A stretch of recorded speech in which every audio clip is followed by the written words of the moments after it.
Bueno, ¿qué tal? ¿Cómo les va?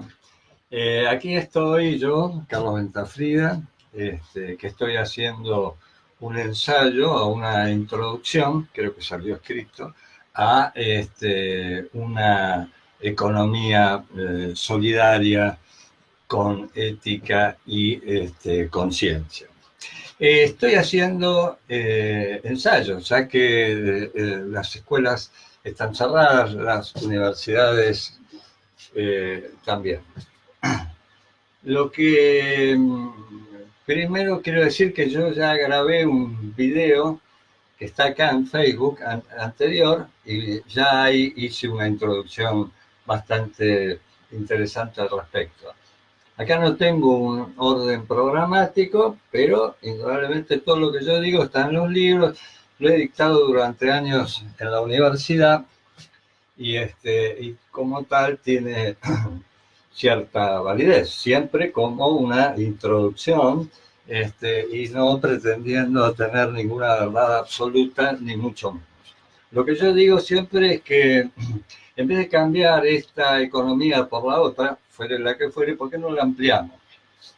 Es decir, ¿por qué no ampliamos los conceptos, la visión, etcétera? Puedo decir que desde hace muchos años en las universidades, digo, al menos en Occidente, se da una economía determinada, con una tendencia determinada, donde lo que predomina, digamos, es lo cuantitativo sobre la cualidad de vivir. Lo cuantitativo es el quantus.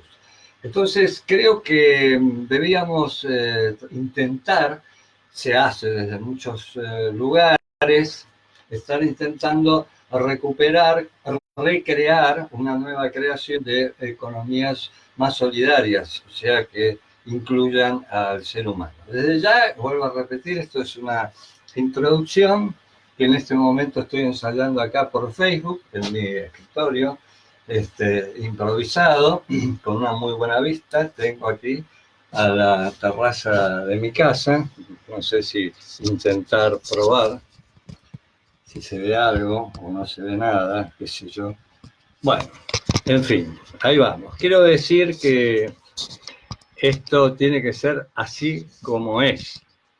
Una cuestión que no sea dura. Que no sea dura. Bueno, también quiero dejar claro que no me gusta mostrar títulos como lo tengo, pero acá dice que no, este no es. Esto es otra cosa. Esto es otra cosa porque yo doy muchas cosas y tengo otros títulos. Pero acá que dice República Argentina, UBA, Carlos Ventafrida, digamos, profesión correspondiente a la carrera de profesorado en sociología. Profesorado en sociología. Y aquí tengo otro papelito que dice que soy además soy desde la carrera universitaria, porque yo soy mucho más, como digo, Universidad de Buenos Aires, Facultad de Ciencias Sociales, soy licenciado en Sociología. ¿Está? Bien. Lo que quiero decir, además, es que el profesorado que he hecho significa que es una carrera de posgrado. O sea, yo he estudiado mi carrera como sociólogo y luego he hecho 2 años y medio para estudiar el profesorado, o sea, las técnicas como profesor. O sea, tener nociones. Digo, creo que es muy importante porque en las universidades hay que levantar el nivel, en las universidades todas, pero yo me refiero a lo público, y no tiene que estar solamente encasillado en cuestiones técnicas, ¿no? Cada vez sabemos más tecnología para dar las clases, pero por ahí nos falta un poquito más de sapiencia, digamos, y eso, para eso también hay títulos, ¿no? Título de profesorado, que es importante. me interesa decir en esta introducción, voy a tratar de que sean varios encuentros que pretendo subirlos a YouTube. Yo tengo muchas cosas en YouTube, ustedes lo podrán ver, algunas muy serias, otras divertidas, otro un embole, de distintas cuestiones, pero aquí quiero hacer una serie de clases, de ensayos, sobre estos temas de la economía solidaria con ética y conciencia. Yo digo siempre, y está en la primera clase, que cuando te preguntan qué sos en la vida, por ejemplo, mucha gente dice yo soy sociólogo, en mi caso. Yo soy médico, yo soy mecánico, yo soy pintor, yo estoy desocupado. Pero digamos, el ser, el yo soy, tiene que ser una cuestión ligada a la esencia de la vida, a la totalidad. Por ende, como decía el filósofo Hegel, yo soy el que estoy siendo. O sea, estoy en una actitud de continuo presente. Es decir, si yo digo, ¿quién sos vos, Carlos? Yo soy profesor, yo soy sociólogo, yo soy profesor en sociología. Bueno, está bien, esa actividad la tengo, la despliego desde hace años, me encanta hacerlo, me encanta transmitir, pero además soy mucho más, pero no desde el ego, no desde yo soy, mírenme qué fenómeno, sino, repito, desde la constitución del universo, en el cual cada una de las personas y cada una de las plantas y cada uno de los animales y cada una de las piedras son necesarias y fundamentales. Por eso tenemos que tener un equilibrio en el uso de ellas y en el aprecio de las mismas y no en el desprecio. Por ejemplo, agarramos una piedra y decimos, ¿esto qué coño es? Bueno, una piedra es algo, podemos verlo desde otro lugar, es algo que tiene indudablemente una experiencia, una conciencia en su núcleo muy profunda, porque quizás tiene cientos y miles de años. Entonces, digamos que la economía también la tenemos que buscar en los inicios de nuestra conciencia, en la profundidad de nuestro ser, y no que sea solamente algo que está plasmado desde la técnica y se pone en libros, en pizarrones y se repite y se repite y se repite, y el mundo cambia y el mundo cada vez va peor y el mundo es un desastre, pero se sigue repitiendo y repitiendo y repitiendo, ¿no? Creo que hay como una obsesión, ¿no? De mantener vínculos, relaciones y métodos económicos que sinceramente habría que modificar. Pero para modificar esas técnicas hay que incorporar al ser humano. Es decir, el ser humano tiene que estar incluido en la economía. Como yo digo y he dicho en el curso, en la presentación, la economía. La economía no es mía, es de todos, es de todas, es de todas, es necesario la inclusión, la inclusión. Nosotros decimos, cuando nacemos o nuestros padres dicen, bueno, ha nacido a la vida, entra a la vida, está aquí, y le cortamos el cordón umbilical y ya respira por sí mismo. Bueno, siempre estuvimos en el planeta Tierra y siempre estuvimos en el universo, siempre. Simplemente que ahora salimos, gracias a mamá y a papá, digamos, a esta nueva observación que antes era uterina, de lo que, con cuerpo, de lo que siempre habitamos, que es la totalidad infinita, cósmica. No me hago el raro, sino que lo traigo concreto aquí en la Tierra para ser una persona buena, comunitaria, solidaria, con ética, con responsabilidad social. Para eso estamos en esta Tierra, de la unión del cielo, que es el agua, dirían desde el Tao, y desde la Tierra, que es la Madre Tierra, se fertiliza la Tierra y surge el ser humano. El ser humano es la madre tierra paridora que así ha parido primero a la mujer para que después pueda recrear a todos los hombres y a todos los seres humanos. Entonces yo digo que el estudio, por ejemplo, aquí lo digo como profesor universitario, como profesor de tantas cosas, porque es lo que me gusta, Eh, digo que lo primero que tenemos que saber es para qué estudiamos, por qué estudiamos una carrera determinada. Lo hacemos porque queremos, lo hacemos porque tenemos la vocación, palabra que viene del protestantismo, vocación, o nos inventamos algo o no sabemos qué hacer con nuestra vida. Entonces es fundamental saber qué queremos hacer con nuestra vida, y para saber qué queremos hacer con nuestra vida, lo primero que tenemos que hacer es intentar conocernos un poco. Y además de conocernos, tenemos que ver para qué queremos aprender eso que decimos que queremos ser, con el título colgado, ¿no? Y qué queremos dar. Porque parecería que hoy en día, y desde la caída del muro de Berlín, el sentido de solidaridad cada vez es menor. Entonces ya no se trata de dar, sino que se trata de recibir. Ese es el sentido de la economía que se viene aplicando en los últimos 40 años, al menos en Occidente, ¿no? Es decir, yo tengo que recibir. Yo estudié, ahora tengo que recibir. Indudablemente, dentro de los intereses particulares, es decir, dentro de la persona, dentro de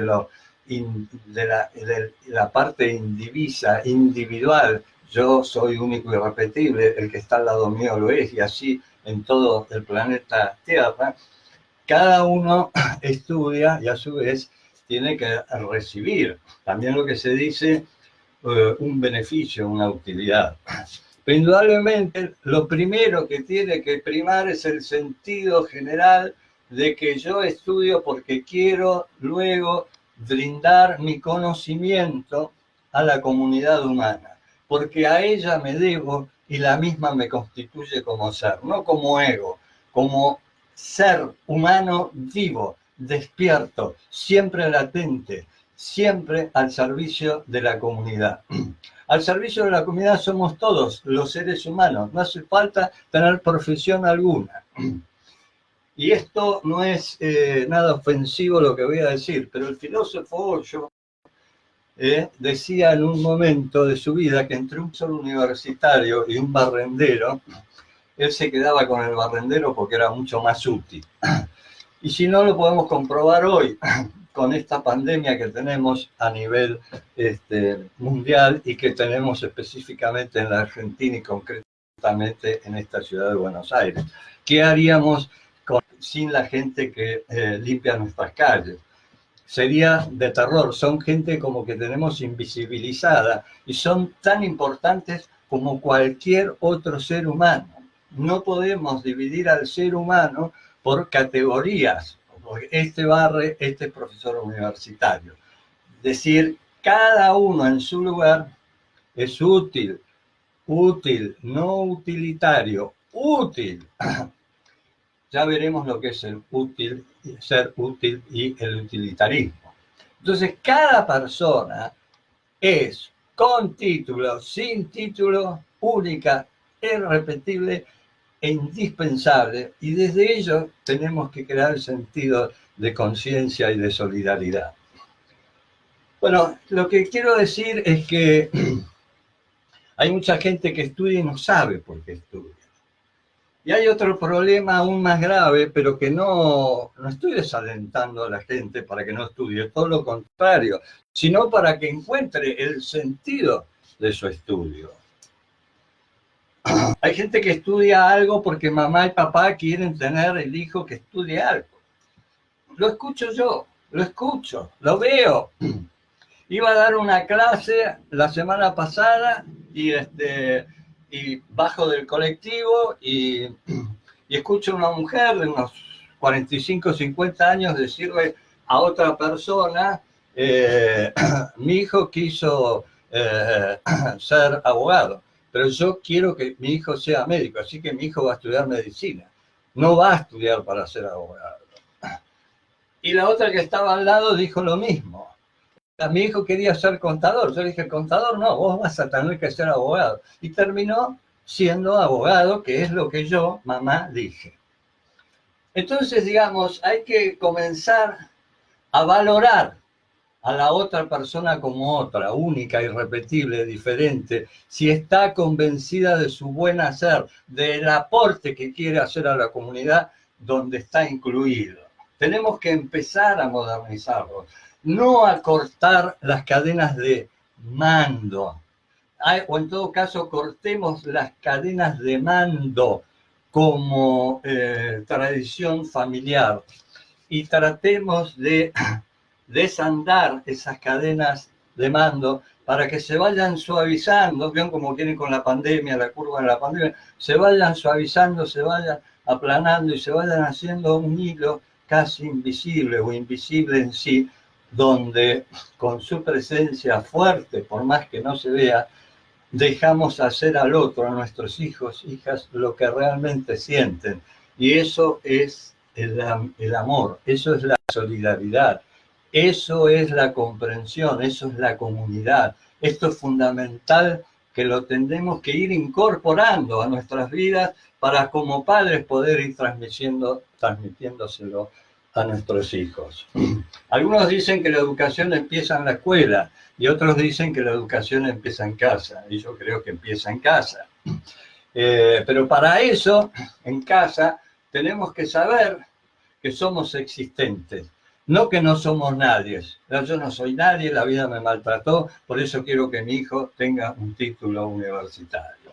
Entonces ahí no está proyectando al hijo a la vida, o sea, al aporte comunitario que debe hacer a la vida, sino a la superación de una frustración de ese padre o madre, que a su vez al dictarle al hijo o a la hija lo que tiene que hacer, a su vez la está frustrando también a esa persona, y no se va a sentir feliz ni contenta, ni en todo caso se va a convencer, pero no va a hacer ese aporte fundamental a la comunidad humana a la que todos pertenecemos. O sea que es muy importante estudiar, pero es muy importante tener conciencia para qué estudiamos, por qué estudiamos, qué sentimos, nos tiene que vibrar.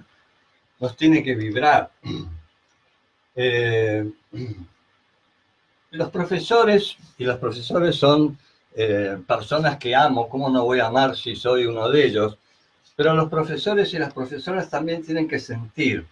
Hay mucha gente que a su vez es profesor o profesora porque no le queda otra, porque bueno, y qué sé yo, con esto me gano unos magnos. Otros dicen, ahora tengo que ir a aguantar a esta manga de burros aquí y yo no tengo ganas, ¿y por qué quiero estar con mi mujer? Y hay muchas veces que los alumnos dicen lo mismo. ¿Por qué tengo que estar con este profesor? A mí mismo me lo han dicho, si yo tengo ganas de estar en casa, que además tengo una hija de 2 años, ¿por qué tengo que estar aquí? Y yo le digo, decilo, ¿por qué tenés que estar aquí? Y bueno, porque no saben por qué, porque tengo que estudiar. Y muchas veces tiene que estudiar porque se lo obligan en las empresas. Hasta la década del 70, más o menos, podemos decir hasta cambió el paradigma ya con el golpe militar, el último golpe militar del 24 de marzo, casualmente. Es decir, antes las empresas no querían que vos fueras estudiante universitario, querían un empleado que se dedicara de lleno a producir para la empresa. Pero luego, cuando empezó a decaer el trabajo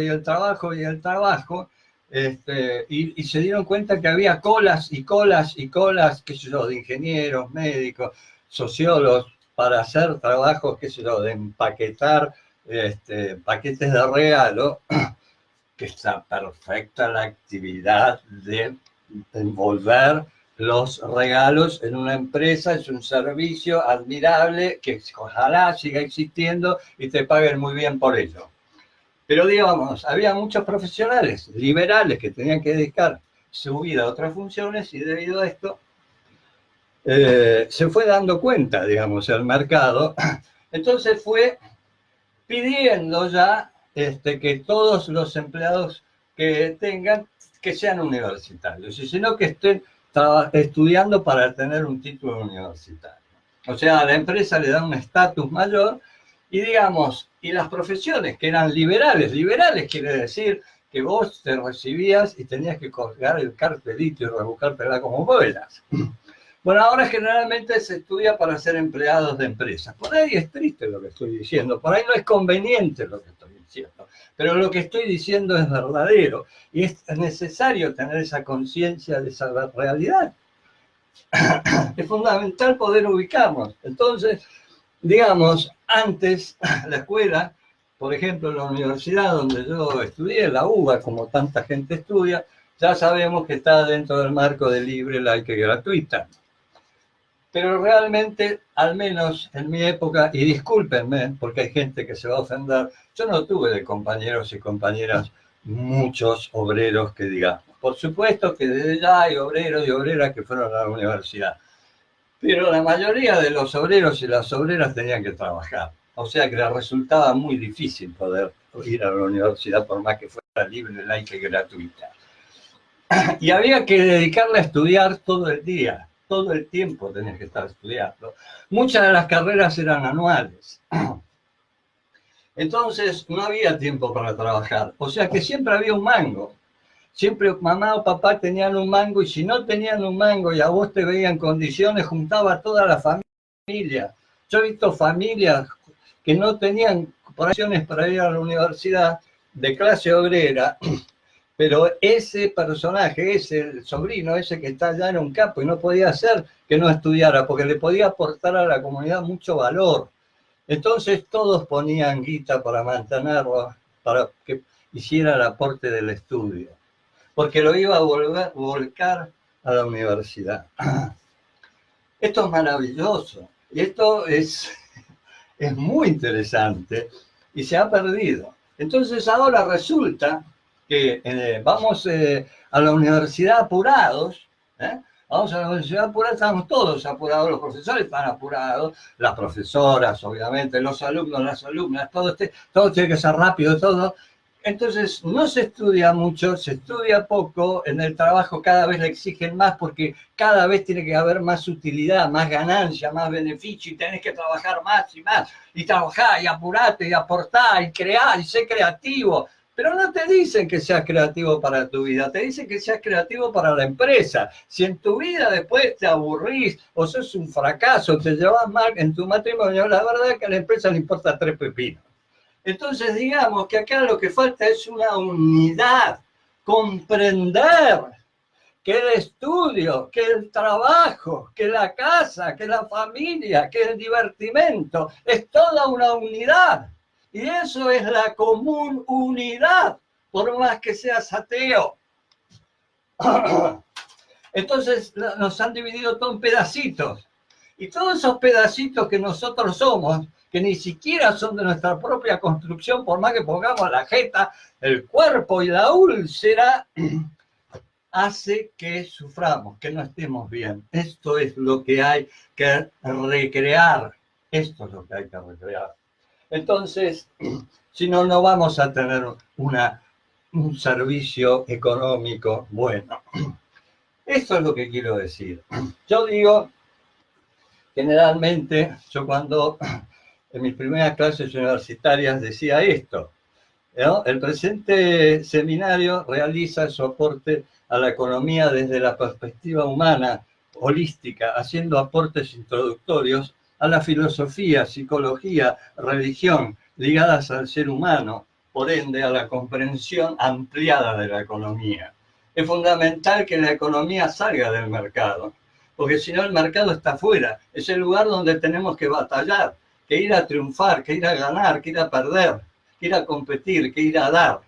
Todo está lejos, pero todo ese proceso psíquico sucede dentro nuestro, pero está afuera. Está en la pantalla de televisión, está consumir, comprar, sos feo, sos gorda, sos flaco, sos viejo, tenite el pelo, agarrate los dientes que se te caen, tenés el auto todos tienen autos maravillosos, no sé, tienen unos autos enormes, ¿para qué coño quieren esos autos?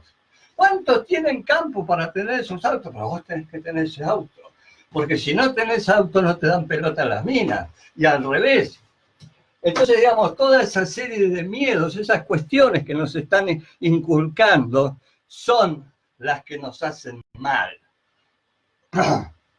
Entonces yo digo lo siguiente. En el presente seminario, el eje central es el ser humano ligado a la vida. Por eso es indispensable ligar la economía con el humano y a la naturaleza, para que la economía esté al servicio de todos los seres humanos del planeta Tierra. Estado y mercado, en todo caso, son cuestiones patas de la misma mesa. Si se comprende a través de la profundización de la conciencia, eso lo vamos a ver, y lo vamos a ver a través de otros autores. Yo siempre doy autores. Por ejemplo, acá hay uno que se llama Melek, con el cual somos bastante amigos, y se llama Dinero y Conciencia. O sea, el dinero no debería de surgir del mercado, sino que la necesidad del dinero debería de surgir de nuestras necesidades profundas, de la conciencia. Estoy dando introductorios, no estoy explicando nada en concreto. Más allá de las religiones, las ideologías, lugares de origen, colores de piel, barrio, nivel cultural, todas las personas somos una sola y el amor es la guía que tiene que indefectiblemente conducir al ser humano y en consecuencia a la economía que el mismo ser humano produce. Es fundamental. Hay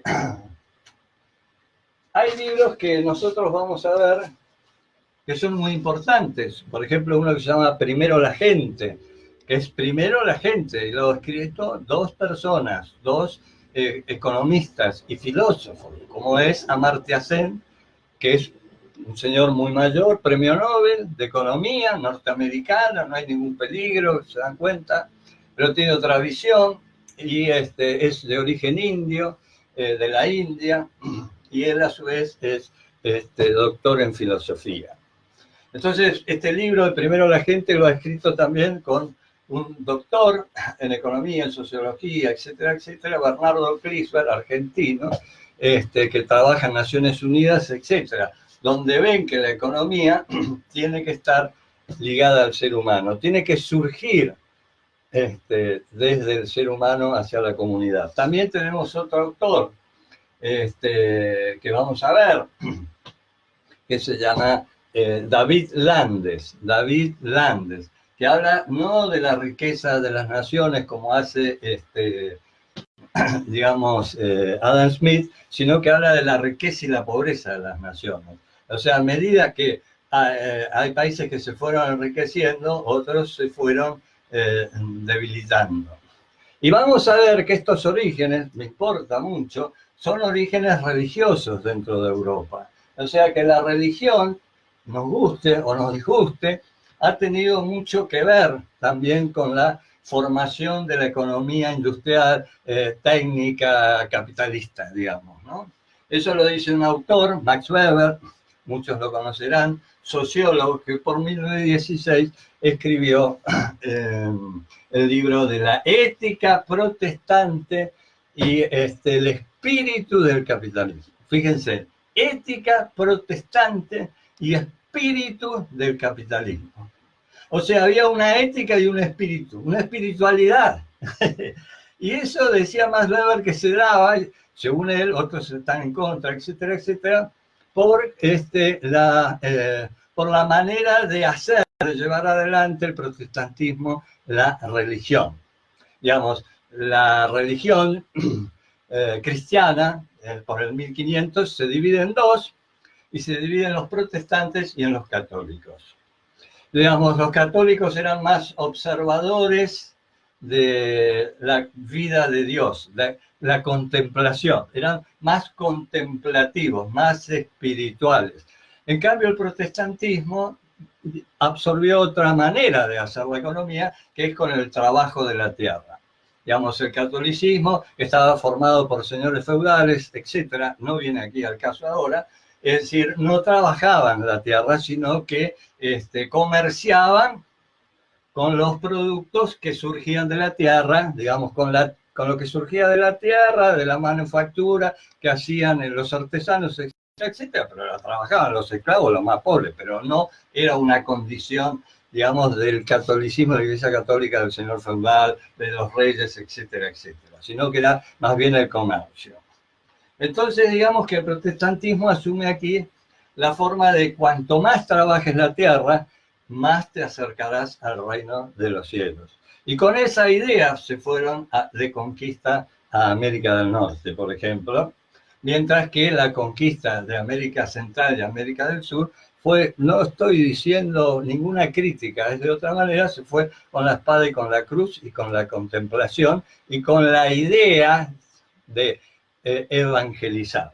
Los protestantes no querían que evangelizaras, sino que no te bautizaras, sino que trabajaras la tierra, digamos. Entonces son dos concepciones distintas. Y de ahí surge la revolución industrial y se va creando otra forma de hacer la economía. Nosotros pensemos que en la Edad Media, por ejemplo, lo que era rico era el Mediterráneo. Todo el Mediterráneo se hacía y se cruzaba el Mediterráneo para hacer el comercio, ¿no? En los países mediterráneos occidentales eran todos de base católica, digamos, cristiana, católica. Y después los del norte, que como nosotros conocemos, todos los países del norte, centro de Europa, norte, se hicieron protestantes. De ahí surge, además del clima, su manera de ser y su manera continua, trabajo efectivo. De ahí surgió, ¿ves? Como decía Lutero y Calvino, creo que me está escuchando una chica francesa aquí, amiga mía, así que conus, je te salud, va bien. Bueno, entonces tiene que existir, digamos, en Suiza surge un obispo que luego se hizo protestante, que es Calvin, y también te decía que tenías que trabajar la tierra y trabajar, y si no trabajaba te mandaba a la hoguera, digamos, pero de ahí surge una metodología de trabajo, y es por eso que dice Max Weber, de aquí tiene que surgir la industrialización y el capitalismo.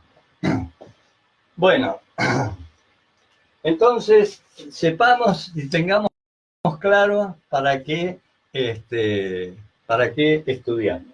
para qué trabajamos, es el sentido de nuestras vidas. Bueno, este seminario, digo algo, como introducción, nada más, ya por ahí lo termino, digo que el video que está grabado adelante, antes que lo van a ver, se pixeló todo. Por ahí lo ves, tengan paciencia, pero de golpe aparezco yo con mi belleza, o de golpe y desaparece. Pero tengan paciencia y vuelve a aparecer. Entonces, lo que yo hago es una introducción a la economía, ¿no? Introducción a la economía, donde lo que es importante es el interés general. Los intereses generales. El interés general. El interés general somos todos. Todos. Es como si fuera un paraguas, ¿me entiendes? Un paraguas, ¿ves? Y acá tiene el mango, el paraguas, bueno, muy bien.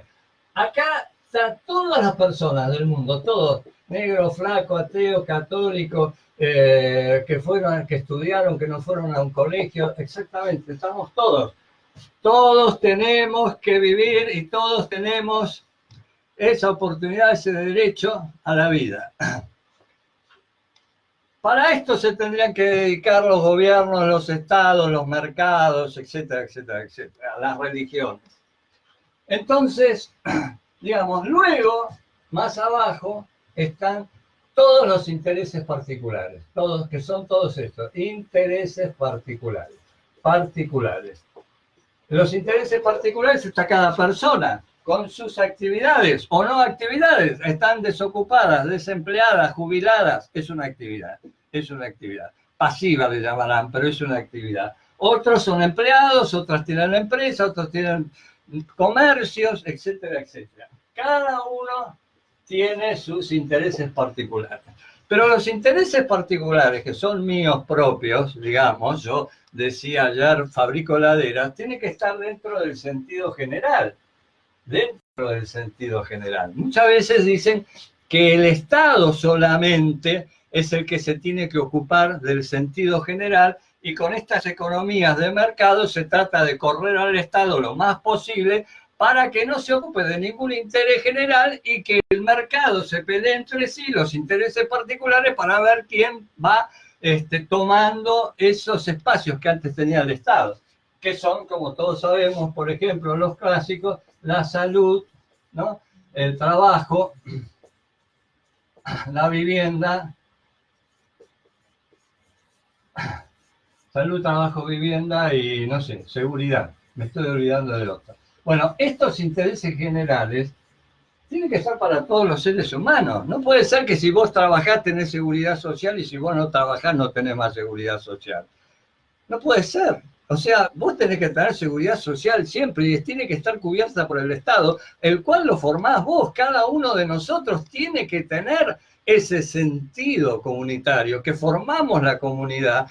Por eso tenemos como individuos también la, digamos, la obligación, la necesidad, pero tendríamos que sentir el derecho a tener la salud pública, por ejemplo, que tiene que estar articulado y, por supuesto, dirigido, digamos, en este caso, como estoy explicando, por el Estado, pero tiene que existir. Tiene que existir. Entonces, digamos, sucede que los intereses particulares se van haciendo cada vez más homogéneos entre sí, aunque parecen heterogéneos, pero se van poniendo de acuerdo los que fabrican alimentos, ¿no? Y parece que compitieran, pero se van armando su propia fortaleza, y son intereses particulares que luchan contra los intereses del Estado.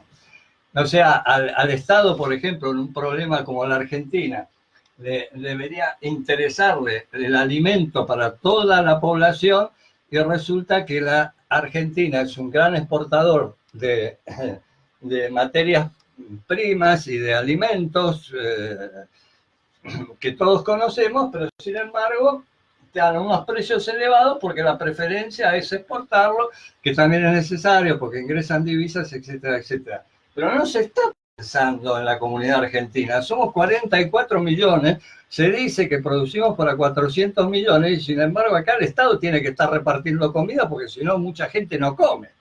Y hay sectores que dicen que no comen porque no trabajan y no trabajan porque son vagos. Bueno, dejemos de lado todas estas cuestiones y veamos que esto no funciona. Más allá de que sean vagos, que no sean vagos, que sean lo que sean, tiene que haber alimentos para 44 millones de personas, pero si solamente nos estamos fijando en el sentido de la utilidad, del beneficio propio, bueno, entonces la gente, no importa la gente que vive acá.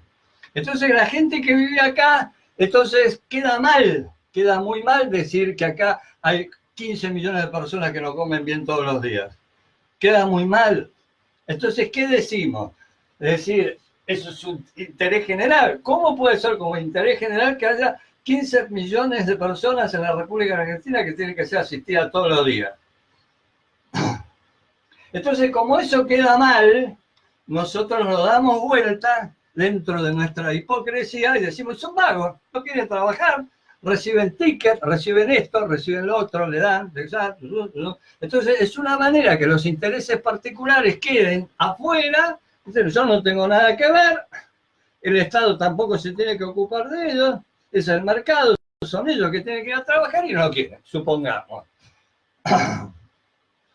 Yo no sé por qué, en Washington, ¿cuántos miles o millones de vales de comida se dan por día? ¿Desde hace cuántos años se dan vales de comida que no sé si habrán aumentado, pero eran de $4 cada uno y se lo daban a 2 millones de personas en Washington nada más para que fueran a comer, porque si no, no tenían o no tienen? Entonces, no es un invento argentino esto. Entonces, digamos, los intereses, por ejemplo, hay un autor que a mí me gusta mucho, que se llama, que es sociólogo, que es argentino y que me gusta cómo da sus seminarios, y él dice, por ejemplo, Sidicaro se llama, nos conocemos, Ricardo Sidicaro, Él dice que los intereses particulares, discúlpenme,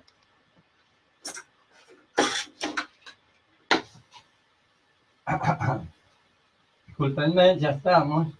Él dice que los intereses particulares, fíjense, un ejemplo, y voy terminando. En la Argentina, vamos a poner acá, de 1930 a 1976, ¿cuántos golpes de Estado hubo?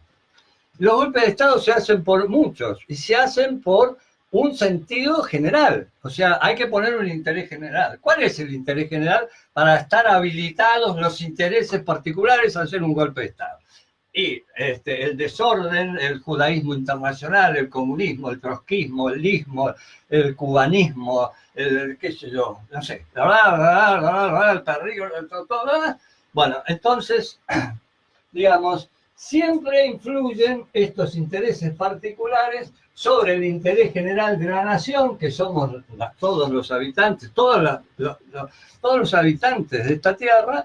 Bueno, hay que recordar, por ejemplo, le digo, aunque disguste, en 1930, por ejemplo, aquí estaba la Sociedad Rural Argentina, la Sociedad Rural Argentina, que a su vez se peleaban entre sí, digamos, por el sector de la ganadería, el sector de la agricultura, porque los que tenían vacas querían que no se sembrara, y los que sembraran no querían que hubiera vacas, porque cada uno quería más extensión de tierra para sí mismo, o sea, una pelea de lucha de intereses particulares. A su vez se unieron para, digamos, para derrocar al presidente en ese momento, Hipólito Yrigoyen, radical, etcétera, etcétera, que su primer gobierno fue en 1917, para desgracia de él, que fue cuando se hizo la Revolución Rusa. Entonces resulta que este señor que era radical pasó a ser comunista. ¿Me entendés? Entonces este es un desastre, es un comunista, es lo otro. Hacía políticas que por ahí no iban de acorde a los intereses particulares del agro, de la agricultura, porque lo que quería tenía serios principios nacionales de industrializar la Argentina. Y no se pudo, le hicieron un golpe de Estado. Ahora no le hicieron un golpe de Estado porque iba a industrializar la Argentina o porque estaba cambiando las reglas de juego, donde le estaba quitando, poniendo más impuestos, digamos, de una manera sencilla, a los sectores poderosos de la agricultura y de la ganadería argentina. No, era un tipo que no sabía administrar, era un mal gobernante, era un procomunista, no sabemos dónde vamos a terminar con él, entonces se pone como interés general y se le hace el golpe de Estado. Pero se le hace el golpe de Estado para que predominen los intereses particulares. Entonces, todos los intereses particulares de la Argentina se peleaban entre sí a su vez para ver quién asumía el gobierno. Entonces, todos resolvieron que asumiera el general Uriburu, un tipo, muy bien, que era general, de tradición, de familia de campo, entonces, pero resulta que no era muy bueno para los intereses particulares. Era muy de hostia, muy de misa, no funcionaba, entonces lo derrocaron y pusieron a otro. Y así, son siempre intereses particulares de los grupos económicos que van sobre el interés general. Y podemos notar cada vez que hay mayor debilidad de los estados, más concentración de esos capitales. Entonces, ustedes me pueden decir perfectamente que mi discurso hasta este momento es un discurso, no sé, comunista, qué sé yo, setentista. Y yo les digo que no, es decir, yo les digo que no, que el interés general, vuelvo a repetir, siempre tiene que estar, y los intereses particulares siempre tienen que estar, pero dentro del paraguas del interés general. Pero para que los intereses particulares tengan una coherencia con el sentido de comunidad, que pertenecen y que tienen que dar, como yo digo a los profesores, que tenemos que dar, que ofrecer, como a los alumnos tienen que saber por qué estudian, también los empresarios, también el Estado, cada uno en su rol, en su particularidad, tiene que saber para qué estamos, en un sentido práctico, pero real, verdadero y con ética. Entonces acá, digamos que ponemos una palabrita que ya vamos a estudiar, que tiene que ver con la ética. O sea, la ética vendría a ser algo particular de cada yo, pero que de alguna manera tiene que estar ligado al interés general. O sea, yo tengo que tener ética. Pero como el mercado es muy piola, muy vivo, pone la ética en lo que produce. Por ejemplo, producen un tractor y te dicen, el mío ha pasado todas las cuestiones de calidad y es perfecto. Entonces, tienen un producto de calidad, pero la ética está puesta en el producto, no en el ser humano. El ser humano ese que produce los tractores, lo único que quiere es ganar más plata. Entonces no tiene un sentido de comunidad. Estoy generalizando. Entonces, como hay exigencias de ética, la ética va y se la ponen en el producto que hacen. Pero el tipo es totalmente antiético. Por ahí vale todos los impuestos que puede. O te hace un tractor que es perfecto, pero que cada 2 años le tenés que poner un pedacito, agregar un cosito, hacer un cosito, donde cada vez tenés que... se hace más difícil arreglarlo, repararlo, todo computado. Antes lo podías arreglar vos, ahora ya no lo podés arreglar más. Entonces eso todo es el avance genial de la técnica, pero al ser humano cada vez se lo va alejando más de ese producto que utiliza como herramienta de trabajo.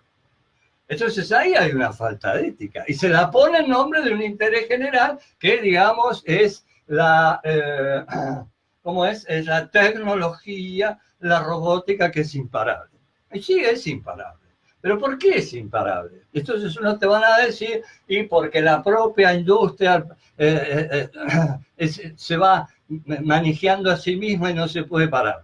No, es porque los intereses del ser humano, de los que van agrupándose cada vez en grupos más minoritarios y más poderosos, la economía, están desbordados, quieren más y más y más. ¿Y para qué quieren más y más y más? No saben. Antes se decía que querían más por el poder, ¿no es cierto? Yo quiero dinero para tener poder. Bueno, ahora que tenés el dinero y tenés el poder, ¿qué es lo que querés? Te vas a morir. Te vas a morir igual que yo, igual que todo. ¿Por qué no sembrás amor? ¿Por qué no tratás de que todos podamos comer? ¿Por qué no hay medicina para todos? ¿Por qué la medicina no se hace para la humanidad? Entonces esto es una cuestión incluso de religiosidad de vida, de sentido, de que todos formamos parte de una unidad, que es, no sé, la que vos quieras. ¿Me entendés? Y esa es la ética. Pero para tener ética, tenemos que cruzarlo con algo muy profundo que se llama la conciencia. O sea, tenemos que tener conciencia, que un psicólogo le diría que es ¿cómo es? Lo subjetivo nuestro, que tenemos que buscar dentro de nuestra interioridad, dentro de nuestro inconsciente. Pero lo que pasa es que también tenemos que ver, porque la inconsciencia por ahí es algo que se tiene que volver consciente para superar problemas. Por ejemplo, mamá me pegaba, papá me violaba, nos cagamos a patadas, bueno, fantástico. Todo eso es fundamental, sacarlo afuera, aclararlo, pero ¿para qué? Para luego seguir profundizando y llegar a la conciencia. ¿Cuál es el sentido de mi vida? ¿Cuál es el sentido de hacer una economía que no es mía, sino que tiene que ser de la humanidad y que tenemos que estar al servicio de la vida? Ese es el sentido. Entonces el interés general somos todos y los intereses particulares que no van a dejar de existir tienen que ser reeducados para que encuentren un sentido a su vida y un sentido dentro de la humanidad. Esto es una manera de cambiar la economía. Esto es una manera de cambiar nuestros comportamientos. Y esto tiene que surgir, no por desgracia como la que tenemos ahora, que es la pandemia, sino que tiene que surgir porque nosotros estamos creciendo. No puede ser que venga una pandemia y te diga, ahora te quedas en casa, ahora te quedas en casa. Pero si parece que tuviéramos 5 años, cuando mamá o papá decían, te quedas en casa, no saliste, te quedas en casa. Bueno, ahora viene la pandemia y nos tenemos que quedar. Y por supuesto que nos tenemos que quedar, pero es como una imposición. Hay veces que no surge de adentro nuestro. Entonces, si no surge de adentro nuestro, ni siquiera el preocuparnos por nuestra propia vida, ¿cómo mierda nos vamos a ocupar de los que se mueren de hambre, de los que no tienen trabajo y de los que están muy mal?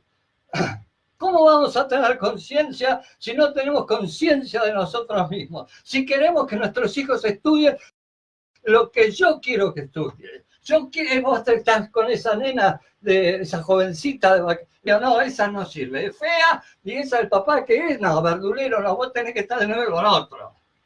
¿Me entendés qué querés ser vos? ¿Me entendés? Y entonces ahí surge toda esta cultura a su vez del patriarcado, ¿no? Digamos que los profesores, como yo en mi caso, también tenemos que ser serios. Yo me considero, sinceramente, una persona muy seria, muy seria. Por eso me río, por eso me río. Por eso soy artista. También hago teatro, pero por eso soy artista y me pongo así y hago todo esto. Es una cuestión pedagógica. Yo no puedo ser un profesor que estoy de saco y corbata y te leo todo el día. Alumnos, ahora vamos a ver. ¿Para qué mierda estaré acá? Ahora vamos a ver el coso este. Bueno, no, hermano, vida, tecnología, sí, poné toda la tecnología que quieras, pero tenés que estar vivo y tenés que estar comunicado con los alumnos. Yo siempre digo lo mismo cuando estoy ante un grupo de gente y les voy a hablar. Y si es dentro de una institución, digo lo siguiente. Ustedes sabemos que la sociedad está dividida por roles. O sea, ustedes son los alumnos, ese es su rol. Yo soy el profesor, este es el rol. Y hay una institución que media entre ustedes y yo. Y ustedes saben que ustedes tienen que aprobar la materia si quieren no verme más o si quieren rápidamente ser profesionales. Entonces, ese es un sentido. A ver, ¿cómo hago yo para estudiar lo más posible, lo más rápidamente posible en 3 días, en 3 semanas y me saco esta materia de encima? Eso es una aberración, pero es lo que te lleva el sistema, que vos tenés que trabajar, tenés que mantener a tu familia y a tu abuela y tenés que estudiar porque además tenés que ser profesional. No se puede hacer todo a la vez, no se puede, todo lo que se hace a la vez así es un desastre, es pésimo. Dicen que la educación no está cada vez está peor, está cada vez peor, porque cada vez nos exigen hacer más cosas y cada vez más rápido. ¿Cómo no va a ser peor? Es imposible que no sea peor. No hay que ser muy genial para darse cuenta. Entonces, digamos que el profesor tiene que saber que los que están ahí adelante suyo, pues yo a veces me pongo atrás, me pongo en el medio, me doy vuelta, ¿no? Acá está el pizarrón, a veces me doy vuelta, aparezco por aquí, aparezco por allá, estoy en otro lado. Bueno, digamos que cambien, porque tenemos la educación todavía en las universidades y en los colegios de mirar el cuello del otro, ¿no? Estamos todos ordenaditos así, bien, ¡firme! Ahí, todos sentados, todos parados. Había veces que yo en la facultad de sociólogo, en la UBA, agarraba a los chicos más jóvenes y decía, ¡parados! Y se paraban. O sea, eso es terrorífico. No es que, quiero decir que hay una cultura predeterminada metida dentro nuestro que nos impide ser libres, creativos, buena gente. O sea, poder ser creativos en nuestros estudios, en nuestras profesiones, en hacer nuestra familia, en hacer la vida. Entonces yo le digo, ustedes son los alumnos, yo soy el profesor, bueno, ya saben. Si quieren aprobar la materia, tienen que sacar tal nota, a estudiar, ya les voy a decir cómo son cada tema, le explico el examen, todo, y les digo, pero a su vez, yo tengo otra pretensión. Como amo vivir y siento la vida, la siento de sentir, la vida me vibra la vida. Eso no quiere decir que yo esté así. Pero la vida me vibra, no me es indiferente. Nada me es indiferente. Entonces, ustedes y yo tenemos algo, una condición fundamental, existencial, esencial que nos iguala. Y que es la de ser humanos. Somos humanos. Entonces yo a ustedes no les hablo como si fueran una cosa, les hablo como seres humanos que tienen el rol, en este caso, de ser estudiantes. Y yo soy un ser humano que en este caso tengo el rol de ser profesor. Entonces, si ustedes prestan atención, si ustedes pueden captar, si pueden abrir un poco su conciencia, verán que se puede hasta incluso modificar su ética, que es incluso ir con el tiempo cuando fuera en algún momento de la vida o ya mismo, tener la ética de cambiar el sentido de la vida y sentirse que ustedes son algo muy importante, que no hay otro, que cada uno es único y irrepetible y no hay dos iguales. No iguales porque tiene la camisita esta. No, de adentro somos todos diferentes, por eso cada uno de nosotros es fundamental, porque es lo que formamos esta unidad infinita, incognoscible, incluso indefinible, por más ciencia y telescopio que tengas. Entonces ahí vas a tener un aprendizaje para la vida. O sea, yo te voy a hablar de dos niveles a la vez, pero es uno, pero son dos. Digamos, todo lo que yo hablo acá está en los libros. O sea, que es muy raro que yo te agarre un libro y te diga, bueno, por ejemplo, te digo, no sé, Amartya Sen, crítica de Amartya Sen a la economía utilitarista. Bueno, te digo, está, mírenlo, está acá, está también, búsquenlo en Google. Bueno, búsquenlo, está todo. Ahora, si ustedes me escuchan, nos escuchamos, nos unimos, entonces van a ver que todo lo que yo diga, aunque no sean las mismas palabras de lo que está en el libro, cuando ustedes vayan al libro van a decir, esto quería decir el profesor. Bueno, entonces ahí van a tener un aprendizaje que es a su vez un método de estudio, pero que lo que yo quiero agregar es que no es que esto que ustedes van a estudiar conmigo y todos juntos vamos a hacerlo, es para que ustedes aprueben y después lo tiren a la mierda y digan una menos. ¿Me entendés? No se trata. Me falta menos para tener el título. Lo quiero colgar en la pared. No.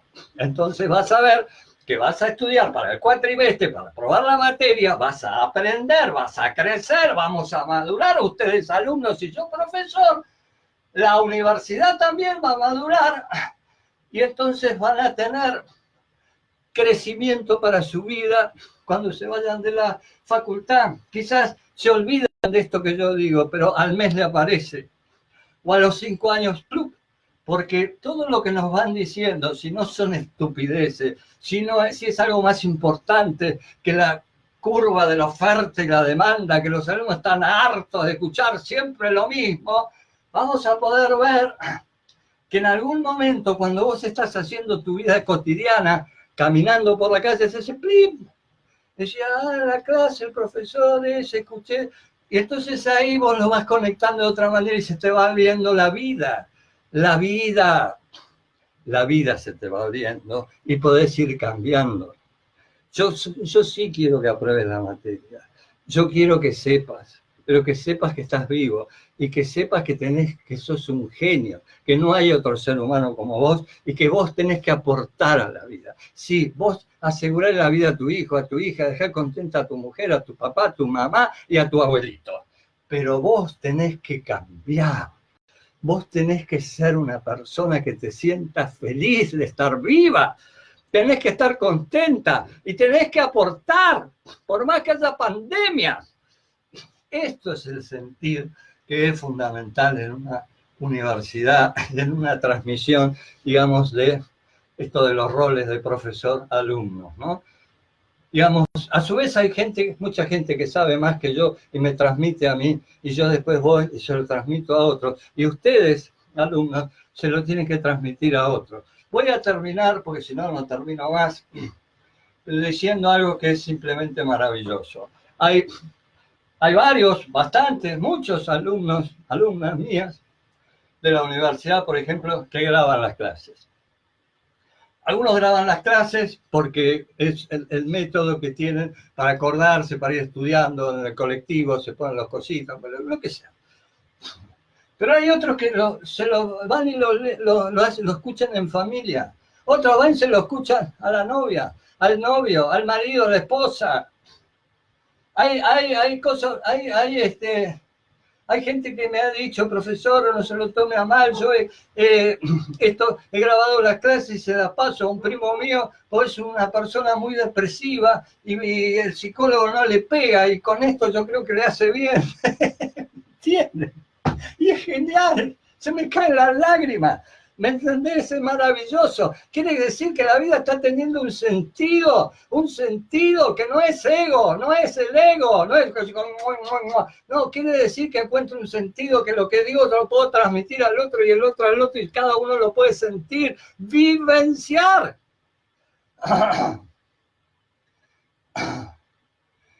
Tengo, por ejemplo, una clase mía, sí que no sé por qué había un alumno en Cuba, pasó a Cuba. De Cuba pasó a Nueva York y de Nueva York terminó en un barrio acá cerca de casa, acá, qué sé yo, cerca de Liniers. O sea, todo eso fue. Y a mí, yo soy desconocido, ¿me entiendes? Pero esa voz, ese mensaje fue pasando para todos lados. Y la gente lo hace carne. Entonces lo entiende, le vibra. Si en mis clases ninguno de los alumnos vibrara, yo fracasé. Si ninguno de los alumnos y las alumnas, más allá de que pasen o que no aprueben, no sienten nada de lo que hice, lo mío es una cagada. ¿Me entendés? Eso es fundamental cambiar en el sistema educativo. Vos ponele todos los aparatitos que vos quieras, pero vos tenés que sentir y la gente que está con vos tiene que vibrar. Todo, tu familia tiene que vibrar. Todos tienen que sentir, cada uno a su manera. Eso es lo que tenemos que recuperar, el sentido, el amor a la vida. Por eso yo insisto en decir que el sistema introductorio de una nueva economía está basado en el interés general, los intereses particulares, la ética, que es el encuentro con uno mismo, que aplicamos en el sentido del interés general, pero a su vez tiene que estar surgido desde la conciencia. Y vos podés ir a misa o ser ateo, pero la religiosidad está en la vida. O sea, si en la clase que yo doy, en el curso que yo estoy dictando, a la gente que yo le estoy hablando, están presentes en acto, no están con el celular o mirando por la ventana o diciendo qué viejo de mierda están en acto. Entonces ahí hay una vibración espiritual genial, ¿me entendés? Ahí hay religiosidad. Por más que si yo te hablo del Papa, el Papa Francisco me quieras tirar 3 tomates, pero ahí hay, o me quieras abrazar, pero ahí hay religiosidad. La religiosidad está en la vida, está en una flor. No que yo la corte, perdóneme, señor florero, que yo la corte y te la regale a vos porque algo quiero conseguir a cambio. Un business, ¿viste? Hoy voy a comer a la casa a la minita esta, le regalo un ramo de rosas. A ver qué canje hago acá. ¿Qué plan canje? No entiendo por qué tienen que ser amadas las flores que tienen nombres raros, complicados. Yo no entiendo. Yo a veces estoy con amigas mías y una flor y me encanta. Y una mujer me dice, sí, es maravillosa. Y por ahí aparece un hombre, un varón, y me dice, pero eso soy yo Carlos. Eso es lo más barato que hay. Eso no vale nada. ¿Cómo que no vale nada? ¿Por qué me lo pones en el mercado? ¿Por qué me lo pones en un precio? Es maravilloso, mirá los colores que tiene, la vida que transmite. ¿Por qué la querés cortar y vender y decir que esto no se puede vender? Porque no es un escape, un transit. Porque es absurdo. Bueno, muchas gracias. Y yo quiero pasar estas clases las quiero pasar a YouTube y que todos en algún momento podamos pensar, sentir, cambiar. Bueno, yo esto que hago, lo hago de corazón. Amo esto que hago. Todo lo que hago, lo amo. Bueno, muchas gracias. Sinceramente, muy amable. Ahora voy a querer apagar esto y voy a tardar 7 horas. Bueno. Chao, los quiero mucho.